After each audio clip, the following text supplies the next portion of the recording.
Assalamualaikum warahmatullahi wabarakatuh. Bagaimana kabarnya teman-teman hari ini? Semoga selalu sehat ya. Kembali lagi bersama Ustadz Yusuf. Hari ini kita akan belajar di muatan pembelajaran PPKN kelas 6 dengan tema 4 globalisasi dan subtema 1 globalisasi di sekitarku.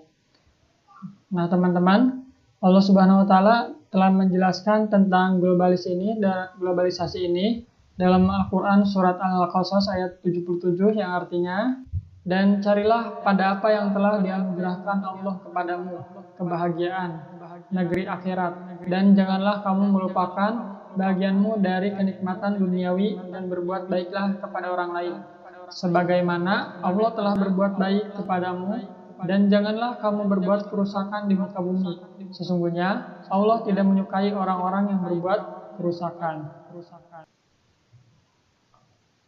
Globalisasi berasal dari kata global. Menurut Kamus Besar Bahasa Indonesia, adalah proses masuknya sesuatu ke ruang lingkup dunia. Nah, menurut ulama besar dunia, Yusuf Al-Qaradawi, globalisasi merupakan aktivitas yang menjadikan segala sesuatu berskala internasional, menghilangkan batas-batas negara dalam interaksi ekonomi. Salah satu faktor pendorong globalisasi adalah berkembangnya ilmu pengetahuan dan teknologi atau iptek, dan adanya keterbukaan ekonomi antar negara di dunia. Misalnya, perdagangan internasional, kegiatan ekspor-impor, dan perusahaan internasional. Salah satu contoh globalisasi adalah adanya pasar bebas. Yang dimaksud pasar bebas adalah sistem ekonomi yang memberikan kebebasan kepada masyarakat untuk menentukan dan mengatur sendiri kegiatan ekonomi yang ingin mereka lakukan sesuai dengan kemampuannya masing-masing. Nah, di sini ada lagunya teman-teman, bisa teman-teman lihat. Globalisasi di sekitarku dengan nada Hari Merdeka. Oke, kita nyanyi bersama-sama ya. 1, 2, 3.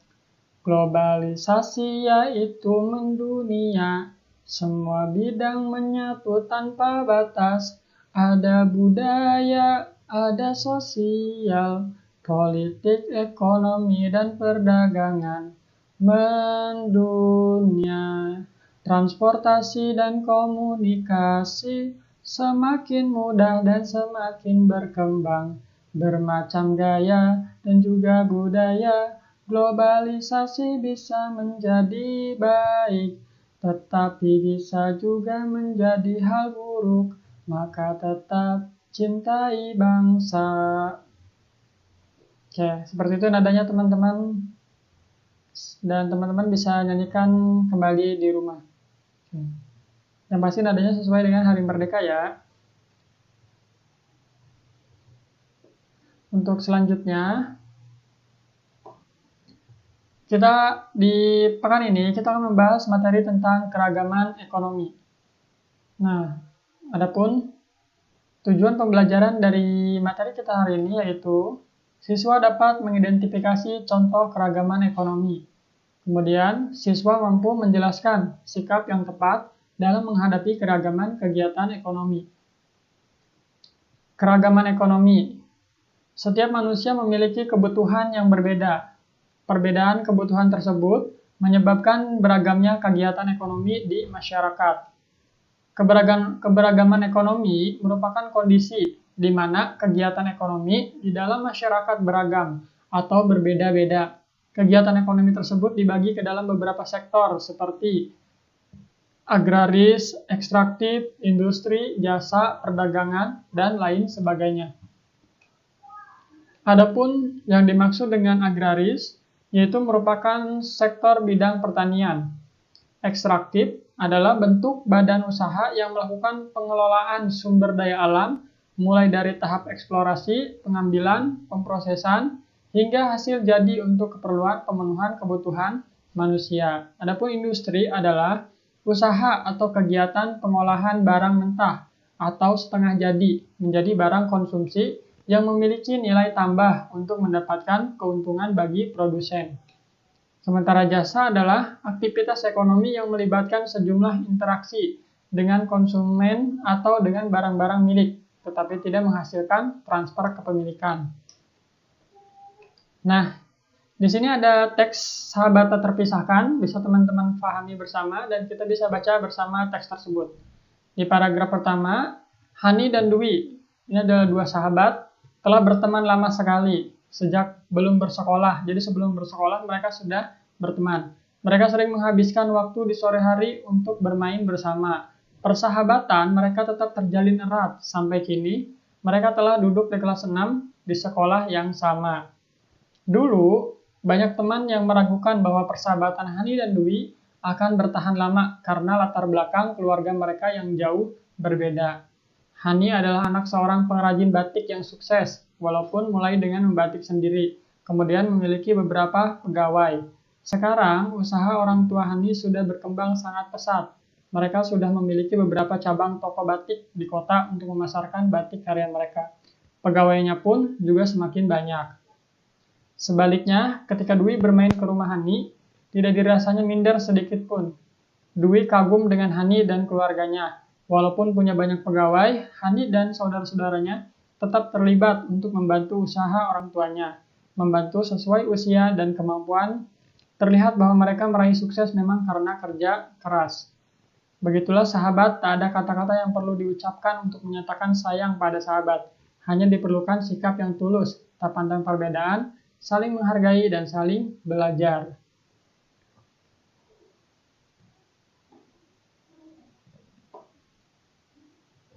Nah, di sini perbedaan ekonomi keluarga Hani dan Dwi. Hani itu jadi anak seorang pengrajin batik yang sukses, teman-teman. Sementara Dwi anak seorang penjual kue yang sederhana. Nah, bagaimanakah sikap Hani terhadap Dwi? Dari cerita yang tadi kita baca, sikap Hani kepada Dwi yaitu menghormati dan tidak membeda-bedakan status sosial ekonomi. Mengapa Dwi kagum kepada Hani? Jadi walaupun sudah banyak pegawainya, namun semua anggota keluarga Hani masih terlibat membantu usaha orang tuanya. Nah, fokus kita yaitu tentang keragaman perbedaan ekonomi di sekitar kita. Jadi ada berbagai macam sektor, teman-teman, yang sudah tadi Ustadz sebutkan. Yang pertama ada pedagang. Nah, bisa teman-teman lihat di sini ada pedagang keliling, ada toko sembako, kemudian di sini ada minimarket yang bisa kita temui banyak sekali. Kemudian juga ada tukang sayur. Selanjutnya, keragaman perbedaan ekonomi di sekitar kita dari bidang perindustrian. Nah, di sini ada pabrik sepatu, pabrik sepeda, kemudian juga pabrik tahu. Ini. Kemudian dari bidang jasa ada bengkel, tukang jahit, dan tukang cukur atau pangkas rambut. Kemudian dari pertanian, nah bisa teman-teman lihat ada petani padi, petani sayur, juga petani buah-buahan. Dari perkebunan ada kebun kopi, coklat, dan cengkeh. Kemudian dari peternakan ada juga sapi, beternak sapi, terus peternakan ayam, juga kambing. Dari perikanan ada budidaya ikan air payau dan air tawar. Nah, sikap yang tepat dalam menghadapi keragaman ekonomi. Jadi keragaman kegiatan ekonomi mempengaruhi kehidupan perekonomian setiap masyarakat. Ada masyarakat yang hidup berkecukupan, ada juga masyarakat yang hidup dalam keterbatasan ekonomi. Teman-teman bisa lihat di bagian pertama, hidup yang berkecukupan itu pastinya tidak sombong, rendah hati, dan tetap berbuat baik. Sementara hidup dalam keterbatasan ekonomi, tidak malu dan merasa diri, seperti yang tadi Dwi lakukan. Rajin belajar dan berjuang untuk memperbaiki kehidupan ekonomi keluarga. Nah, itu teman-teman. Nah, kita harus menghargai keberagaman kegiatan ekonomi tersebut. Jadi setiap kegiatan ekonomi bermanfaat bagi kesejahteraan sekitar. Sikap saling menghargai itu akan memberikan motivasi setiap orang untuk melaksanakan kegiatan ekonomi dengan baik. Adapun kesimpulan pada materi kita hari ini, yaitu keberagaman kegiatan ekonomi adalah variasi atau bermacam-macam atau keanekaragaman kegiatan ekonomi yang ada di masyarakat. Hal tersebut dapat disebabkan oleh kondisi alam yang sangat bervariasi, yang didiami oleh bermacam-macam masyarakat yang sangat majemuk. Beberapa bentuk kegiatan ekonomi masyarakat diantaranya dari bidang pertanian, ada perdagangan, perikanan, peternakan, dan juga industri yang tadi sudah Ustadz jelaskan. Nah, hikmah yang bisa kita ambil dari materi hari ini tentang keberagaman ekonomi adalah bahwa dengan adanya keberagaman ekonomi tersebut, segala kebutuhan masyarakat bisa terpenuhi. Misalnya untuk kebutuhan makanan, kita bisa mencari tukang sayur di sekitar kita. Untuk memudahkan kita pergi ke sekolah atau bekerja dengan jarak yang jauh, kita juga bisa menggunakan kendaraan dalam bidang jasa itu, atau yang diproduksi dari kegiatan industri. Nah, adapun untuk proyeknya, silakan teman-teman baca kembali tadi cerita berjudul Sahabat Tak Terpisahkan. Kalau teman-teman masih ingat ceritanya, teman-teman bisa langsung jawab. Dan pastikan pertanyaannya ditulis dulu di buku tulis teman-teman. Jadi di sini, apa perbedaan yang terlihat antara Hani dan Dwi? Bagaimana Hani bersikap terhadap Dwi? Bagaimana sikap keluarga Hani terhadap Dwi? Bagaimana Dwi bersikap terhadap Hani? Bagaimana sikap keluarga Dwi terhadap Hani? Apa yang bisa kita contoh dari Hani? Dan yang terakhir, apa yang bisa kita contoh dari Dwi? Itu teman-teman. Oke, itu saja untuk hari ini teman-teman. Mohon maaf bila ada kesalahan. Kita tutup dengan baca hamdalah bersama-sama. Alhamdulillahirrabbilalamin. Terima kasih teman-teman. Mohon maaf bila ada kesalahan. Wassalamualaikum warahmatullahi wabarakatuh.